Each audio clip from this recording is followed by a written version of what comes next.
ذلك امر اللہ انزلہ الیکم ومن یتق اللہ یکفر عنہ سیئاتہ ویعظم لہ اجرا، یہ اللہ کا حکم ہے جو اس نے تمہاری طرف اتارا، اور جو اللہ سے ڈرے تو اللہ اس سے اس کی برائیاں مٹا دے گا اور اس کے لیے ثواب کو بڑا کر دے گا۔ اسکنوہن من حیث سکنتم من وجدکم ولا تضاروہن لتضیقوا علیہن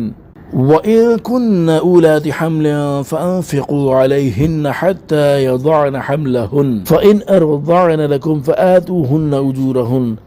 وَأْتَمِرُوا بَيْنَكُمْ بِمَعْرُوفٍ وَإِن تَعَاسَرْتُمْ فَسَتُرْضِعُ لَهُ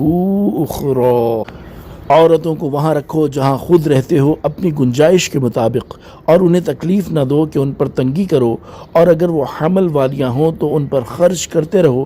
یہاں تک کہ وہ بچہ جن دیں۔ پھر اگر وہ تمہارے لیے بچے کو دودھ پلائیں تو انہیں ان کی اجرت دو، اور آپس میں اچھے طریقے سے مشورہ کر لو، اور اگر تم آپس میں دشواری سمجھو تو عن قریب اسے کوئی دوسری عورت دودھ پلا دے گی۔